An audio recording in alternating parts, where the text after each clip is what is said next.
Good afternoon, everyone. I'll just give it another minute to let people join, and then we'll get started.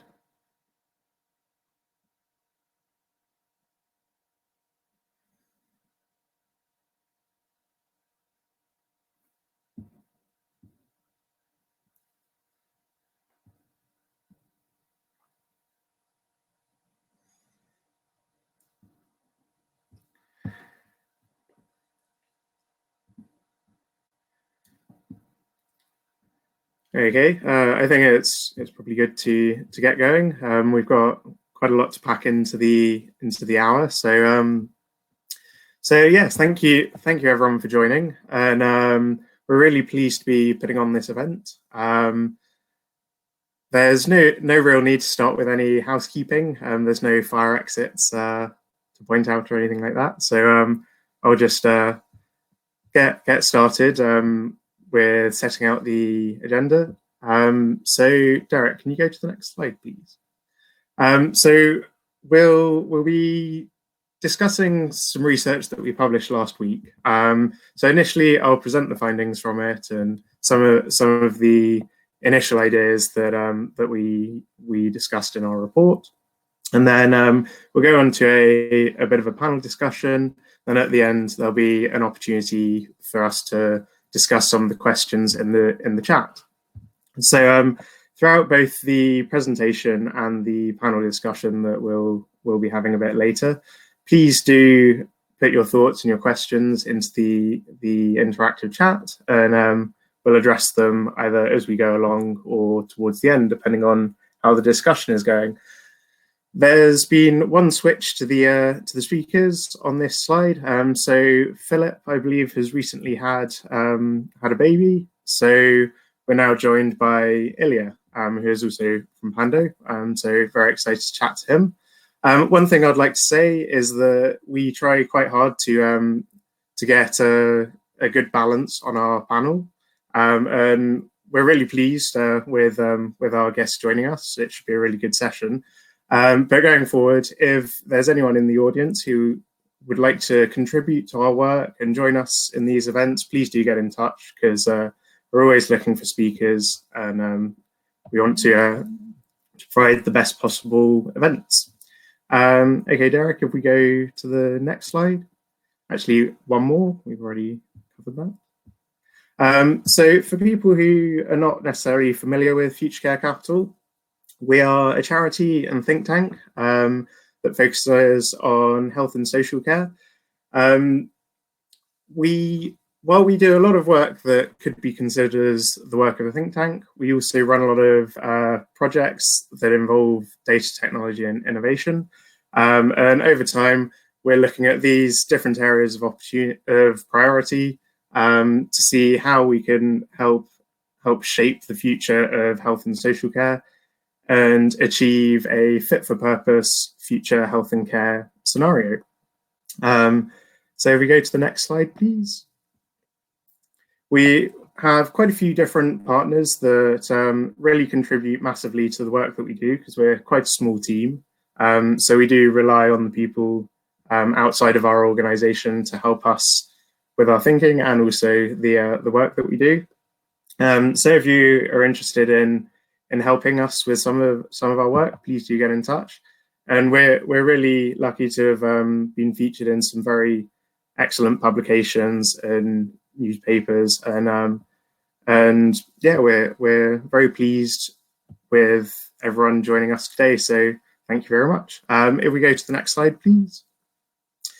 So I'm going to talk through the research that was launched last week, which is looking at the technology landscape for home care. If we go to the next slide, we're exploring adult social care and technology on an ongoing basis. And the research we launched last week specifically focused on home care, which is the front, what we call lily pads in this image. And over time, we'd really like to expand our research and look at technology applications in the other areas that you see here. But we like to keep things focused, and that in this edition we're looking at home care. So if we go to the next slide. When we talk about technology, this is the technology stack that we're considering. So this starts right from the foundations at the bottom of good governance and cybersecurity practices, and considering the overall environment that we're deploying technology, and looking at how the technology is deployed from an ethical and reliability perspective. And over time, we think things like technology standards will play a much bigger role in all of this. Then as we move up through the layers, we go from very much infrastructure-based technologies like connectivity and storage, up to the much more interactive and interface-based technologies. And we see these as different ways to bring users of the technology, so that could be people in receipt of care, the workforce and people supporting users, and also the developers of technology, which we're really lucky to have a few of on the panel here today. So it should be a really good discussion to look at the technology being deployed and some of the rationale behind it and where the technology environment is going. So we can move to the next slide. So this research was to see if we could start to segment an ecosystem of technology providers for home care. I think this was quite an ambitious thing to set out to do, because we didn't necessarily know if there was an ecosystem of providers out there, and I think as time progressed, we started to see that actually, while there's some really interesting use cases of technology and lots of small companies developing really useful technology for care settings, it wasn't necessarily a technology ecosystem in its own right in the way that people in, say, different technology niches would consider an ecosystem.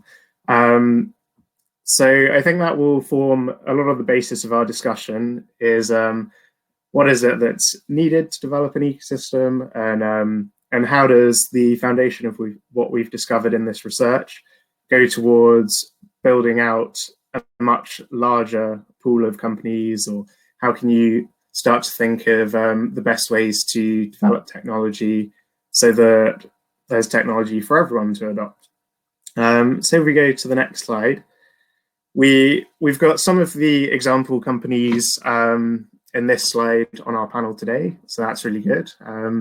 And really looking forward to chatting with those companies. But that we identified four different areas of technology deployment for home care, and I think this is something that we'd really like to discuss with colleagues. And if there are questions or comments on these use cases, please do put them in the chat, because we, as much as we like this research that we've put out, we're always looking to see how we can improve on it and consider different scenarios. But for what we saw in the data and the startups that we found, they seem to be developing technology for mobility and fall detection monitoring, independence. So that could be very specific devices, or it could be general home assistants, so things like Google Home and Alexa and interactive technology like that. There is also a lot of technology that we discovered around care provision and coordination of the workforce. And we'll definitely be discussing some of that a bit later.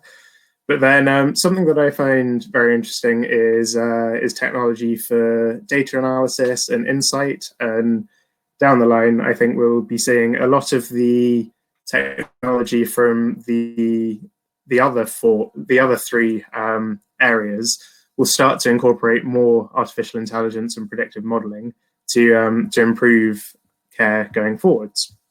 So if we go to the next slide, we have a few areas that we want to discuss in this session.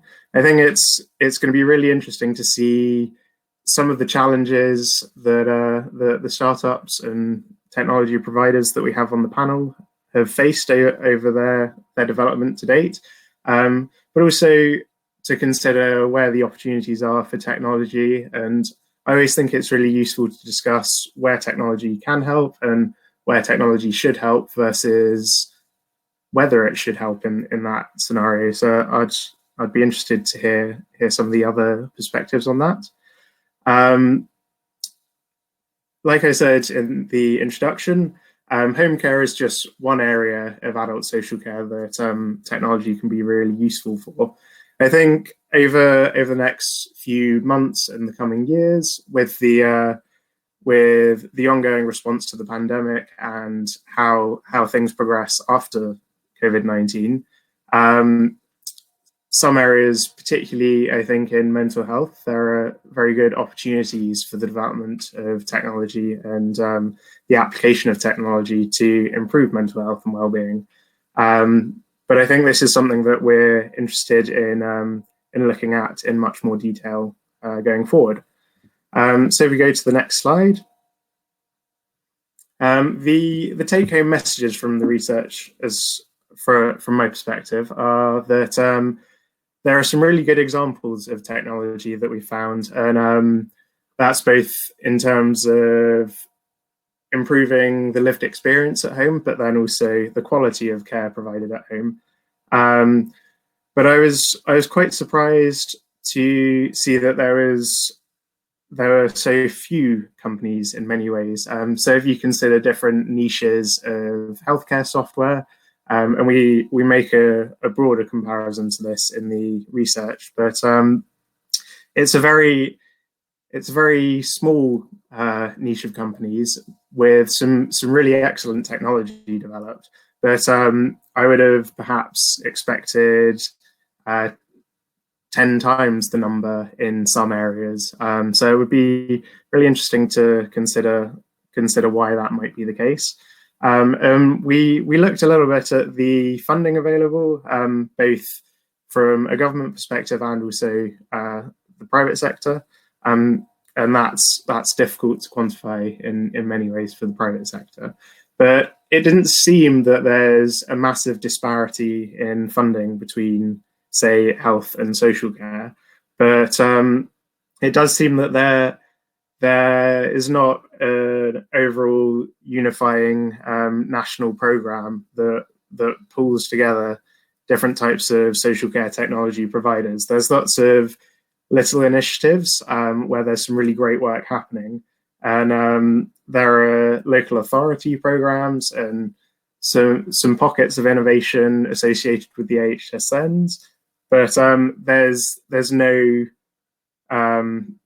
major initiative that everyone can unify through. So I think that would be something that I'd really like to discuss with colleagues as well. So if we go to the next slide. Thank you very much, and please do get in touch if you have any thoughts on the research. If you feel that you should be reflected in our research, please do get in touch.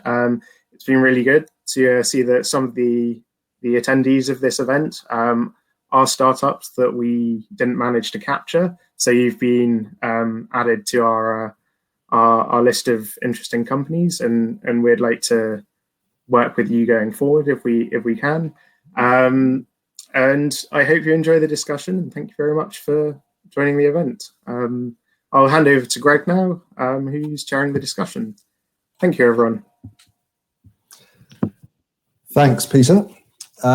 Peter's our head of policy and research, and I'm very grateful to Peter and the team for delivering this research. And I'm delighted to have a panel of excellent colleagues joining us today.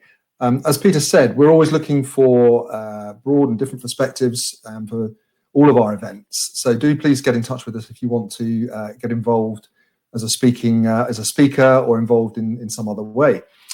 I'm Greg Allen. I'm the Chief Executive of Future Care Capital. As Peter said at the outset, we do a lot of work around data, innovation, technology, and investment as well, in fact. And we do sort of sit in the space where other think tanks do, but we're much broader than that as an organisation. We're a charity, and we are all about raising the debate and looking at the key questions about the future for health and social care, and what constitutes a fit-for-purpose health and care system. And I think that in relation to this piece of research, this is such a key tenet, isn't it? It's such a key part of the world we're living in at the moment and the future of health and care. But as Peter said, there's a lot of investment in health, a lot of focus on health. But what about care specifically? And obviously in relation to this report, home care and technology. In fact, Peter, I think we've got Philip with us today as well. So we've got a bigger panel than we thought. And I'd quite like to introduce everyone first, just to bring them in before we get into the discussion. So first of all, I've got Sam Hussain from Log My Care. Hello, Sam. Hey there. Do you want to say a quick word about yourself and your organisation? Yeah, of course. So hi, everyone. Sam, founder of Log My Care. We are software providers to the social care sector. So ultimately, we have developed a digital care platform that allows care providers themselves to kind of monitor and record how they're supporting people around the clock in remote teams, for all that data to come back digitally and centrally to the people who need to analyze it as well. Yeah, and I guess key to what we're doing and what makes us a bit different is kind of a real obsession with design and usability, because this sector really needs easy to use products. Great, thanks, Sam. And we've got Nick Weston from Community.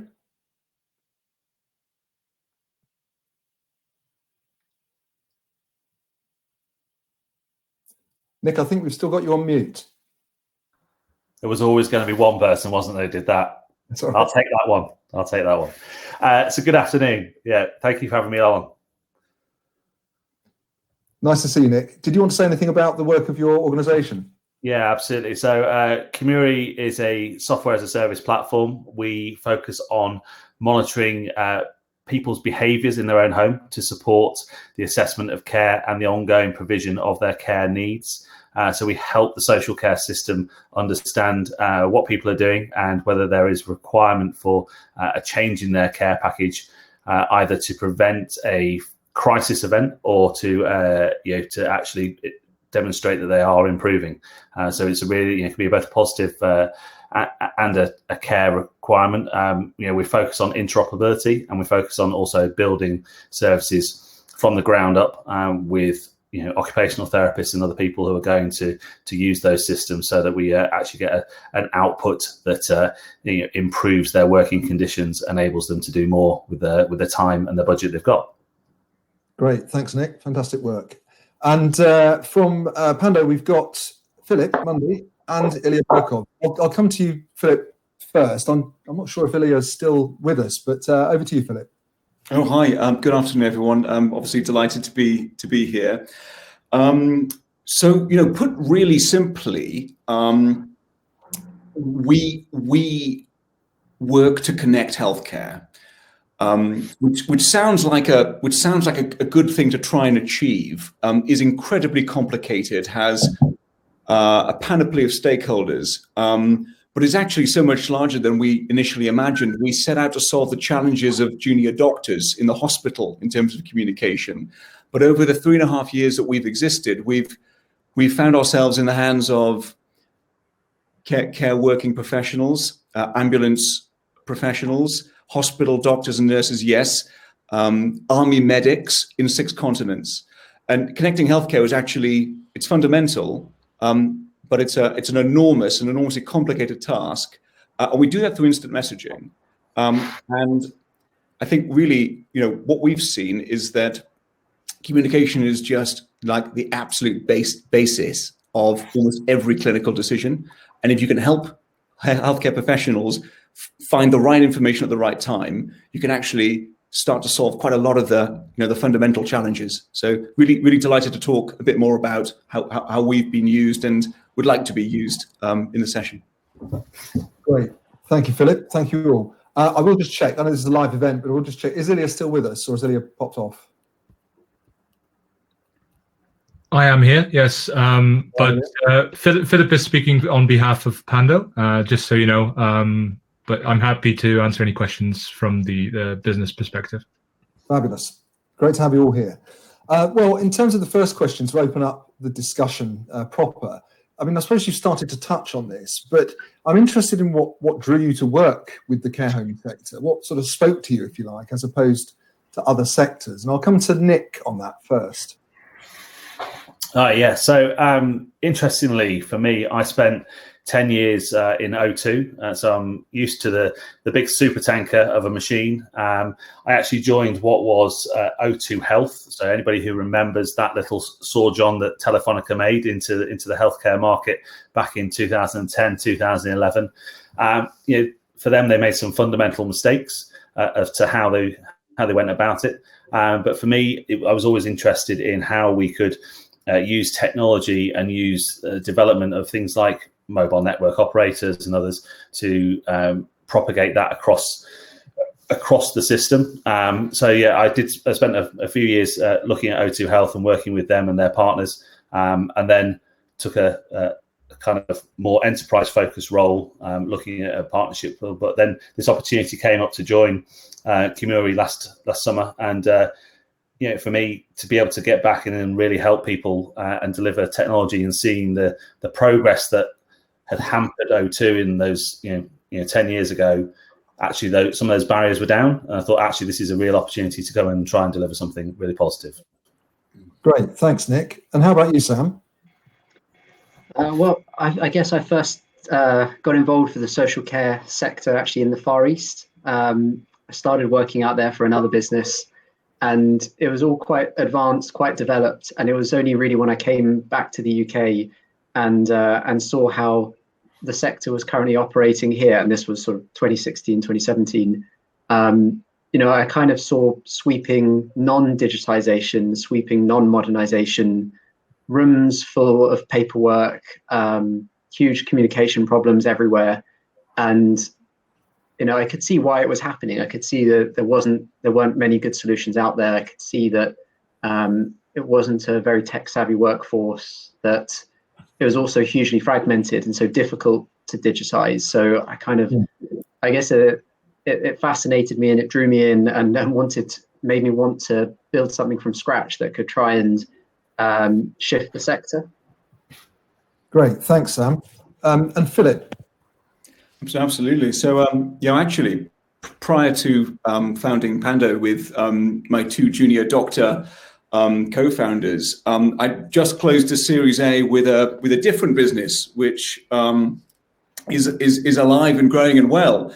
But actually, my now wife, who is a pediatrician, I became inspired by I think her passion for medicine, but also I suppose much to the earlier points, and yours particularly, Sam, just sort of quite astonished at how much technology had been left behind. And so it felt like a lot of the things we took for granted in different industries just really hadn't yet broken into healthcare. And I speak widely about healthcare because we absolutely work within care and social care. But really, it's a broad sector, and we see use cases everywhere. But really, it was just about bringing some of those almost ubiquitous technologies, like for us, it's instant messaging, to a sector where actually the difference between finding the right person or being able to ask a question and get advice quickly can make all the difference to somebody. So yeah, that was it. It was just like by far the most inspiring challenge I'd ever encountered. Thanks, Philip. One of the things I didn't mention at the beginning is that if you've got questions, as Peter requested, please do put them in on the through the chat box, through the questions box. And we've had one that I'm going to just raise at the moment as we sort of kick this discussion off. This is from John Parks from NHS Digital, just asking about the 800k investment, Peter, in the initial slide set. Just tell us a little bit more about that. Yeah. So that figure is an average of the investment that's reported publicly, or at least through Crunchbase. So there's financial data on companies in Crunchbase, which is the database that we use to discover different startups and technology developers. So we in the report we look at that, and also we've compared it to say healthcare software startups, and we use the same criteria to look at the two populations of company. So where in this niche of companies that we looked at, it's 800K is their average investment received. For similar stage companies in healthcare software, it's 3.4 million. So that's quite a major difference. And that could reflect a few different things. So things like it could be that some of those software companies are dealing in clinical trials and things that require a lot of infrastructure investment to kind of take that first step into the area. But I think we need to do a little bit more research to fully understand what that means.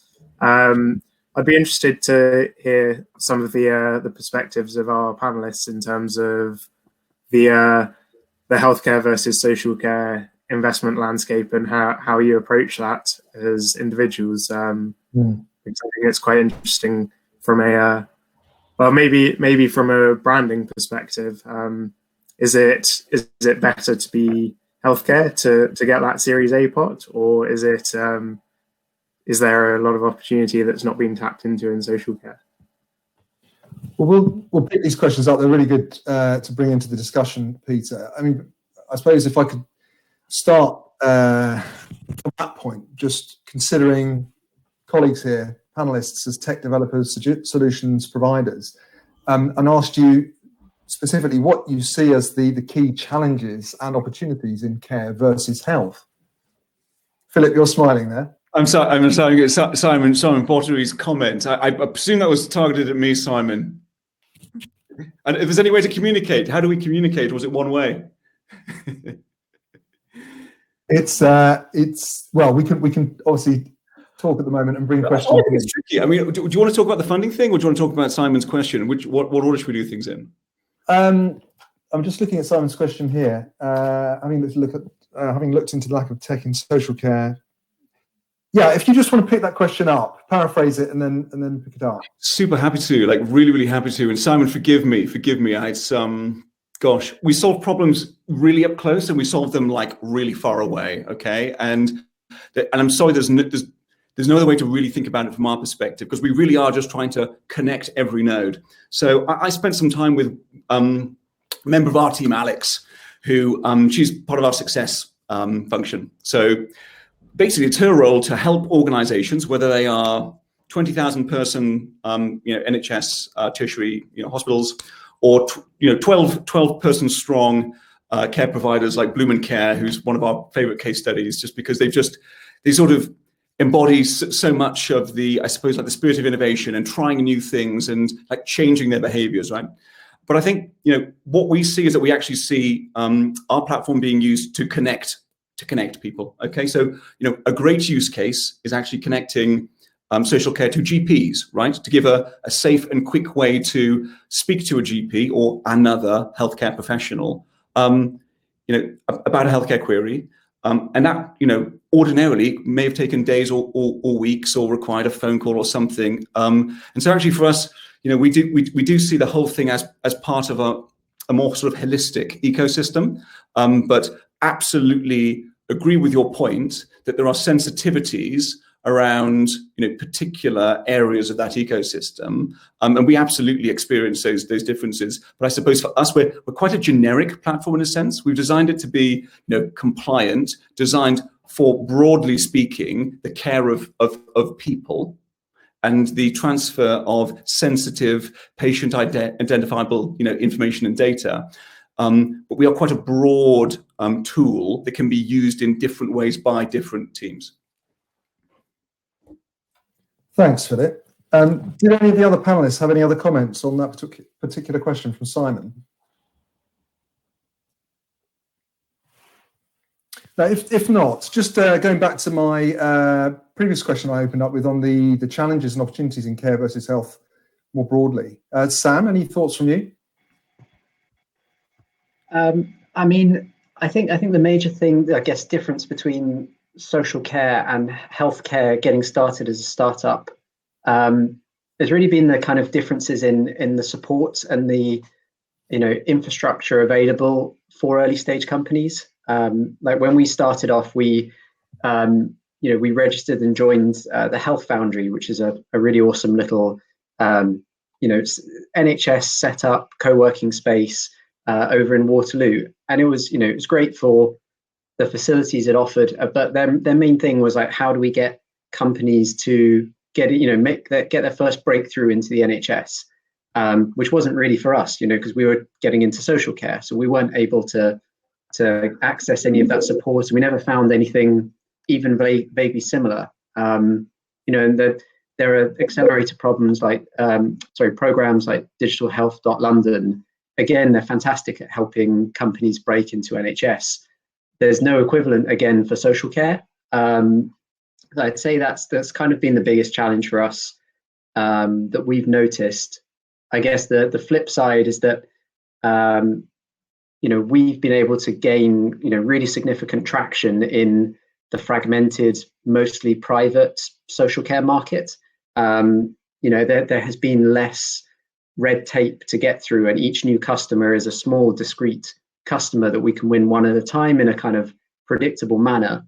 We're not having to, I guess, interact with large NHS units where you either win a big contract or you are sent packing or waste a lot of time there. So that, I guess, two sides to the coin. Thanks, Sam. Very useful. And Nick, any quick comments from you on that? Yeah, I'll come off mute before I speak this time as well. So I think for me, the challenge is that there's a perception around the social care market that it's almost the poorer cousin of the healthcare market, and it's finding the right opportunities within it. So I understand what Sam's saying, and absolutely, people chase the NHS because of the prize that sits at the end of it. It is a rainbow where you can actually, if you get into the NHS, there's a theory, there's a perception that once you've started to deliver, you will scale very quickly. The fragmented nature of the healthcare and the social care market suggests that actually that is not necessarily the same opportunity, or the perception that opportunity doesn't exist. I think for us as a carer or a service provider, we see the opportunity. There are care tech teams already established, and actually, if you look at what Simon suggested in his question, understanding of what is actually required and what is needed, if you engage at that level and understand what are the challenges of the occupational therapists on the ground, what are the challenges that they're facing from a service user perspective, and build those into outcomes and build a model that suggests, if you deploy our service, this is the saving that you can achieve. That actually starts to get traction. And actually, if you then look at how we're building the ICSs, the further integration of local authorities into the ICS model and the role that they will play post-April and post-formation, actually, you're starting to pull social care and the opportunity that sits around social care closer to that is in the healthcare market. Thanks, Nick. So overall, is it fair to say, well, it's an obvious point perhaps, we need to try and pull more people into getting involved to make the likelihood of an ecosystem more of a possibility, and for this to be more successful. Would you agree with that, Peter? Sorry, could you repeat the question? I was just responding to someone in the chat. Yeah, and on the questions, thanks everyone for sending questions in. There's a lot of questions coming through, and obviously where I can bring them into the discussion, I will. Just listening to those points from the panel and thinking about how we create or develop this ecosystem of players to help this drive survive and grow. How do we get more people involved to make it more successful? Well, I think the approach that we've taken today to start raising the topic and getting people interested. And from the chat, we can see that there's tons of interest and people are asking really good questions, and also highlighting lots of really key barriers that need to be addressed. So I think it's about taking this report and some of this insight that we're getting through these sorts of events and turning it into a community and developing an ecosystem around it, and making sure that this is something that we can actually work together to grow, rather than focusing on the barriers as things that are insurmountable and that we can't achieve. What do the others think? Opening up to the others. Philip? Yeah, it's super hard, right? So like I mentioned in my intro, like I built a company in a different sector. Okay, although the sector had a lot in common, actually. Low use of technology, very established ways of doing things, quite a lot of fear of change. Okay, and people who were certain that things couldn't be done a new way, right? So like that's I guess that's common of any industry that has yet to be transformed in many ways. But I think if there was a disconnect between the way that, like, particularly like I think like high sort of pace startups, because we use this expression startup quite a bit, maybe too much, I think, but I guess what it means is, to us at least, that we pick a big problem, something that we all believe in, that's our mission, and we assemble what we believe to be the best team we can. Okay, in our case, we apply technology to that problem. And it's all possible because we're able to, get the funding, perhaps the investment, to take a run at it. And now the reason why we need investment, I guess, is because these are big problems and they require big change, often over time. And the reason I mentioned the other company I was a part of is because the rate of change and the rate of feedback was just so rapid. But what we've discovered in both healthcare and social care is that the rate of adoption is quite a bit slower. So like the cadence around progress just requires more capital, more patience, I think more determination, before you even get started with all the compliance. So I think like it's about managing expectations, but also I would be actually really very optimistic, because we interview a lot of people. Okay, like we interview many people. And when you ask the people like who kind of make it through to like interview stage, why this? Why not like, I don't know, Deliveroo or Google or someone else? They always, every single time, talk about a sense of purpose and a sense of impact.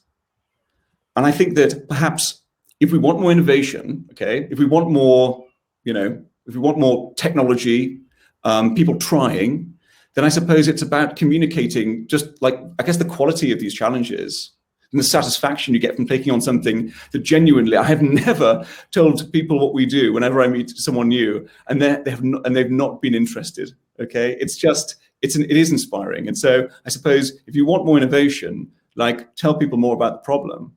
Yeah. Thanks, Philip. I'm going to move the question on, actually, just looking at something that's come through from Malta Gerhold from Birdie Care, who says, we found that there are two barriers to more technology use in social care. First, the way in which private social care providers are being reimbursed, leaving little room for changing care models. And second, the limitations imposed on making more use of new technologies like data sharing, etc. Any particular thoughts or comments on that? Nick, I'm going to come to you on that one first. If you've got any thoughts. So I think that's really interesting. So one of the challenges we had over at O2 was if you looked at how they were trying to deliver something like telecare back in 2010, there was no tariff associated with it. So, there's a point there that Peter made in his previous response about changing the system.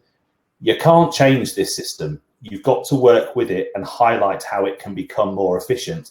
And then the system and it delivers change itself. So, if we look at what is the impact of the pandemic is not, it's a catalyst for change, and it's not necessarily the actual deliverer of the change. The change was already there. It was at the door. It just needed a little help getting through the door. So pandemic has been that catalyst. So if we look at how tariffs are really important, if you're a deliverer of technology, you've got to understand how the system works and how, as we say, how somebody gets reimbursed for that care, and your charging structure and your commercial model has to work with that so that they can actually deliver a response. And your outcomes absolutely have to align to those that are the tariffs and the other support mechanisms and the methods of reimbursement are actually within the system have been formed, because you can't try and get the system to change.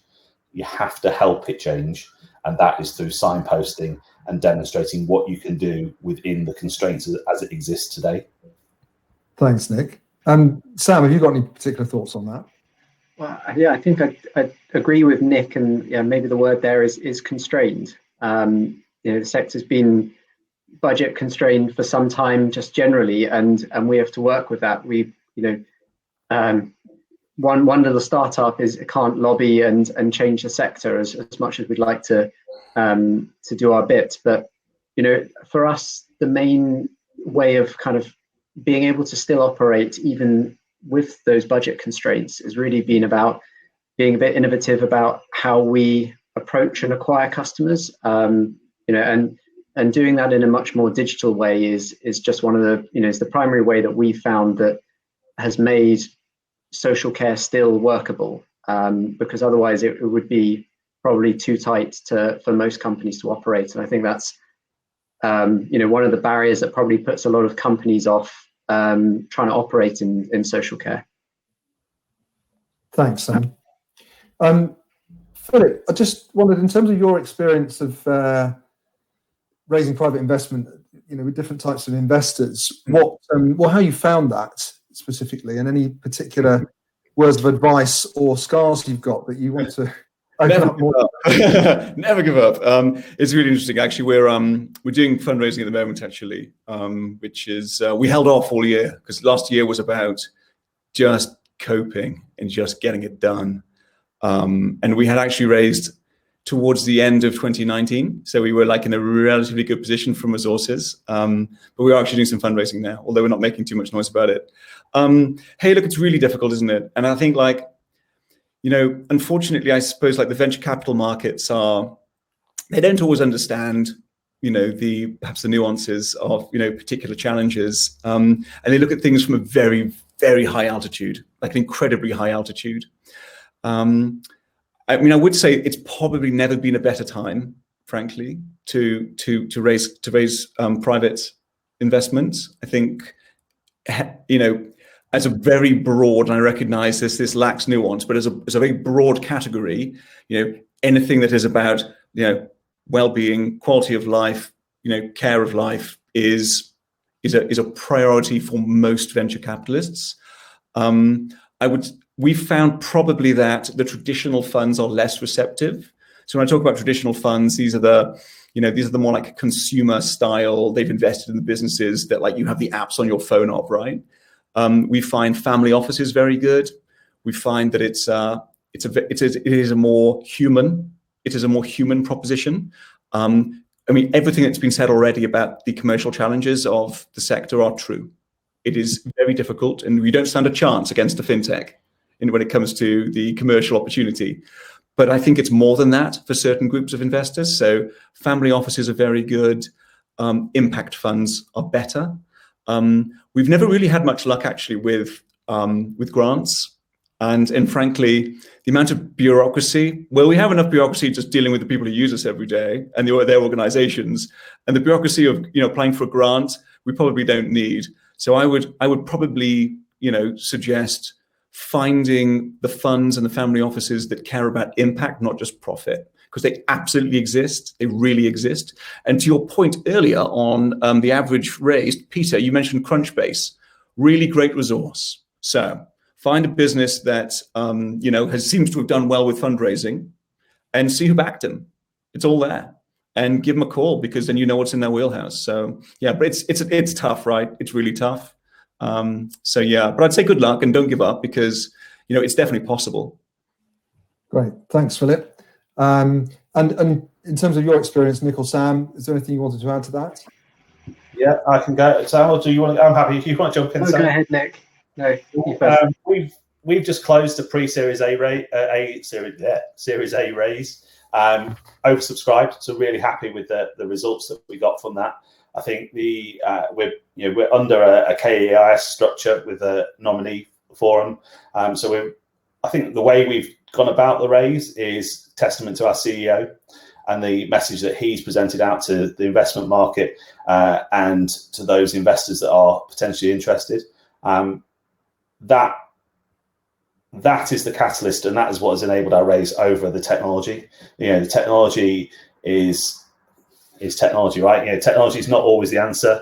It's a thing, but actually, what our CEO has done is position the vision, the opportunity, and the team and what he's trying to build. And he's presented a really good case. As I say, we're oversubscribed on our pre-Series A. That gives us a nice runway, and it gives us the opportunity to go out to market at a point of choosing in the future.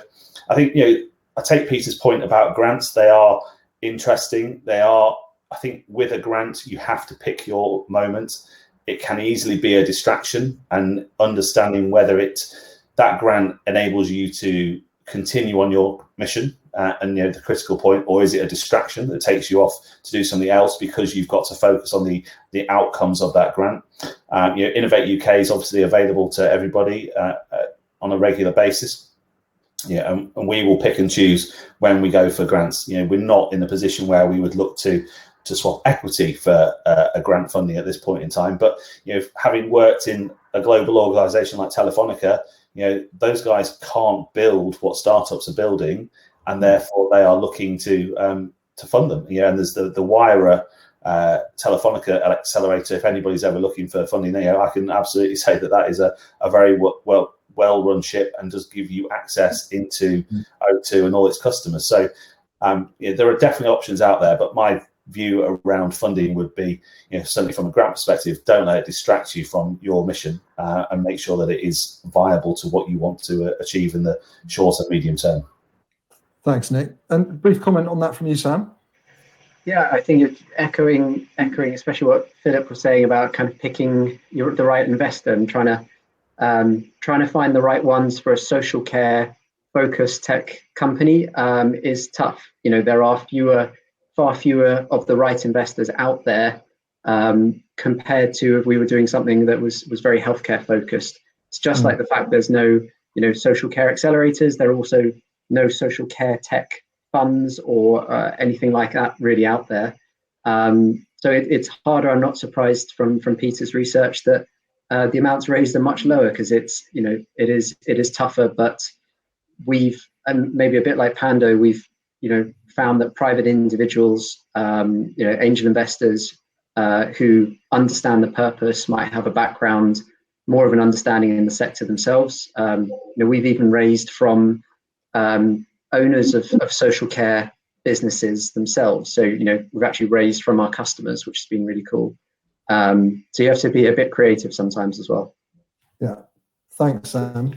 Well, we've got, believe it or not, just over 10 minutes left, and I'm just taking questions as they come in. And to all of you who are sending questions in, if there's any we can't answer on here, we will make every attempt to answer them after the session. There was one from Daniel Casson here. I probably should have raised this a little earlier, just about the actually, Derek, could we have the slide back to the screen, actually, with all the faces, because we're still going on the panel discussion. Thanks. This one was just about whether the session is focusing on home care or care as a whole. And Peter, obviously the report gave specific focus to home care, but invariably this discussion takes us into broader context, doesn't it? Yeah, absolutely. And I think the reason we focused on home care is to create that focus of an area to explore. And I think it'll be really interesting going forward, as I mentioned earlier, looking at those different subsectors. And I think it was quite interesting seeing the number of companies that were developing home care products. a lot of them were very much specific to home care. There were, I think I was expecting more overlap of, say, people doing multiple branches of adult social care. So I think it'll be interesting to see when we start looking at those other areas where the overlap starts to come in. And because I know that the Sam and Philip, and actually Nick as well, like you're all looking to do things in other areas from where we've chatted, or things that I've seen that your companies have said online and things like that. So yeah, I think it's really interesting to see different companies' approaches and where they start out and where they want to go to long term. Thanks, Peter. So I've got a couple more question areas before we maybe just reflect on a takeaway from each of the panel today.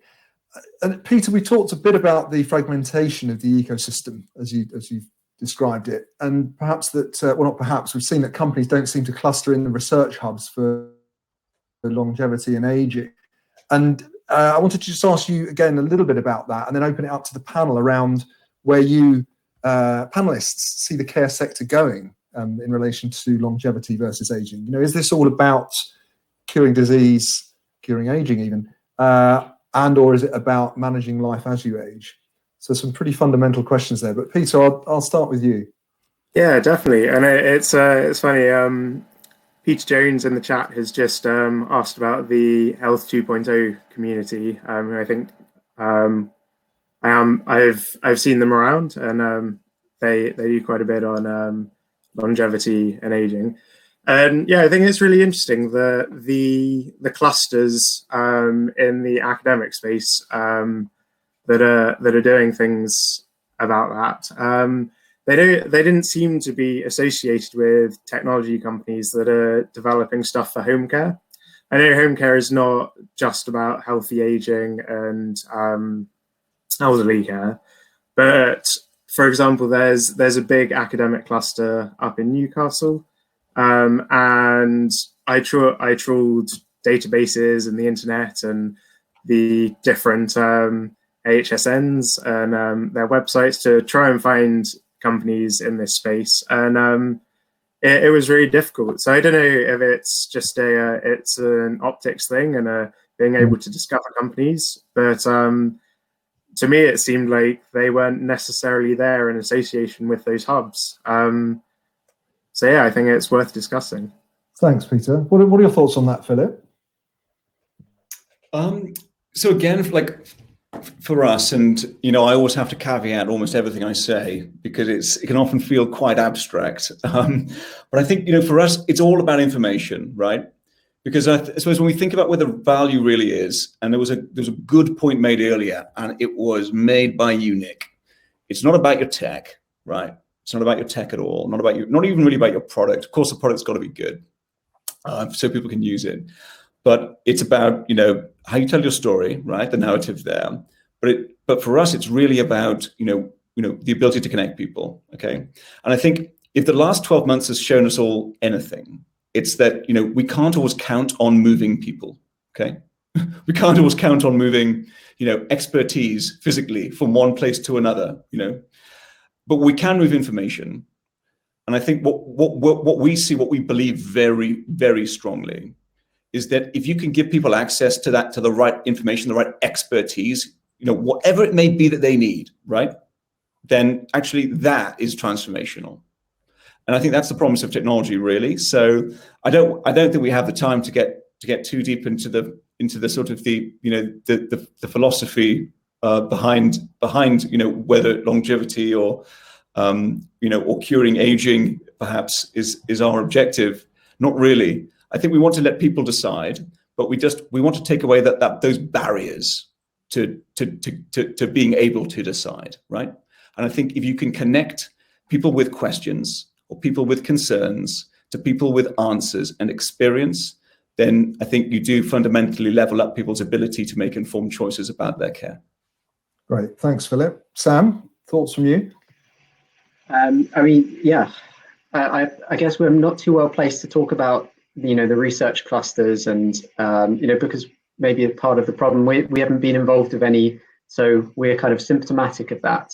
But I think we're going to be we're in a phase now in the social care sector of modernization and digitization, and that's really getting from paper into any sort of effective data capture, data processing system, and that's where we are at the moment. That's where it's still going to take years ahead to fully digitize the sector. Although NHSX would love to get that done in about the next 3.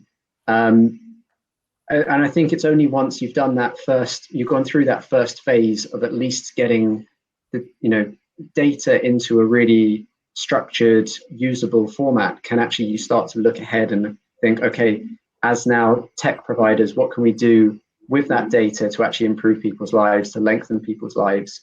So it's definitely going to come, and I know there are some companies working on it already. I guess for us, we're still on part 1 of the problem, which is like, how do we get the data? How do we connect people, in the first place? Yeah. Thanks, Sam. What's your view, Nick?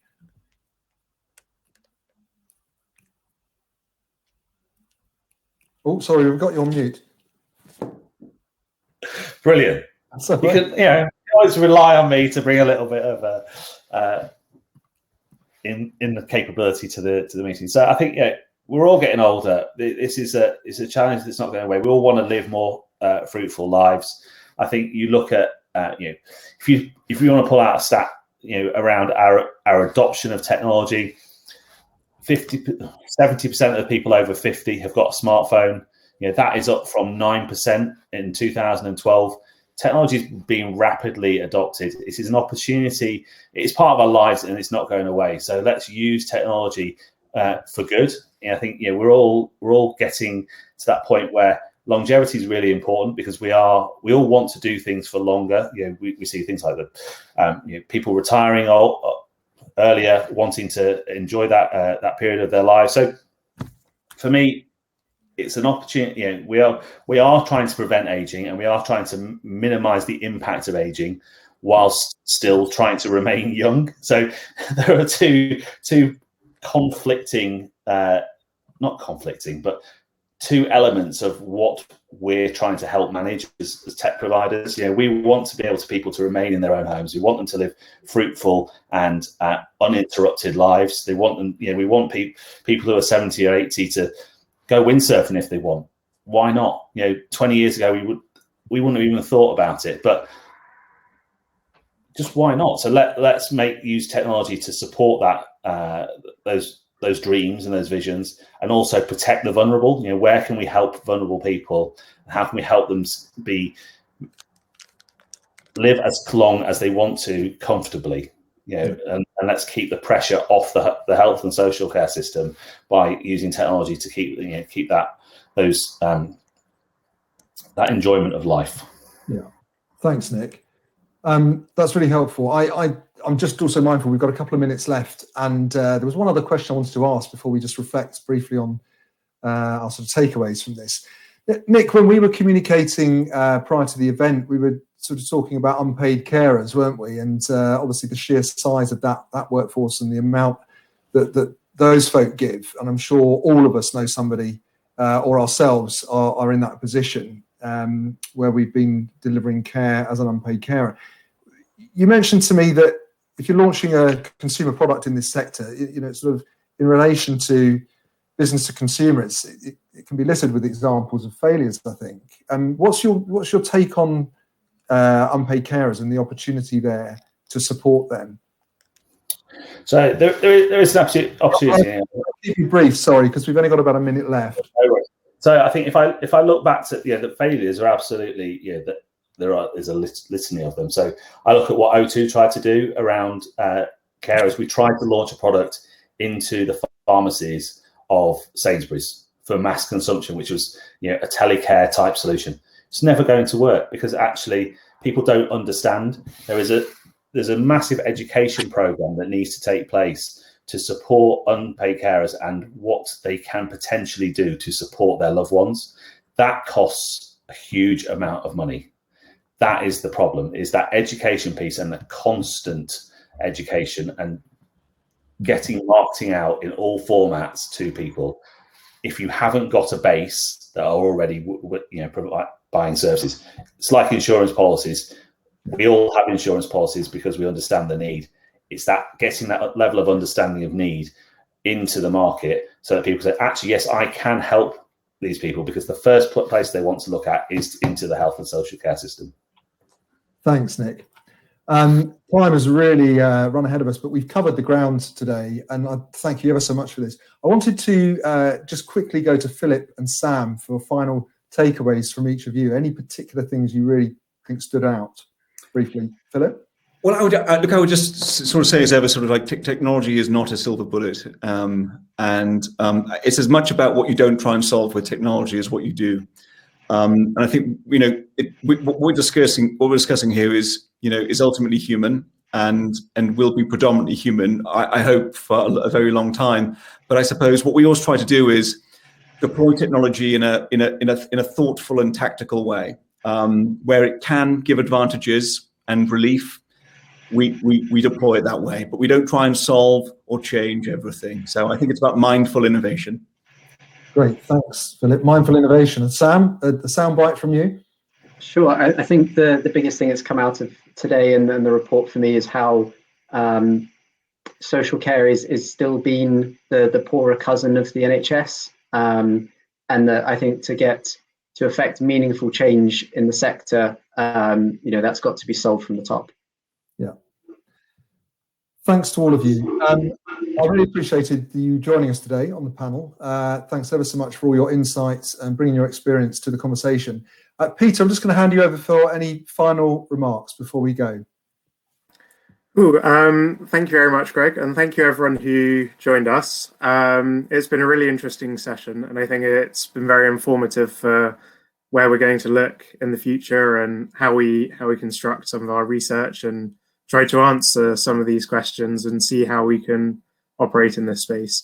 So I think that all that's left to say is thank you everyone for joining, and hope to see you at our next event or a future event. And I hope you enjoyed the session. So thank you very much.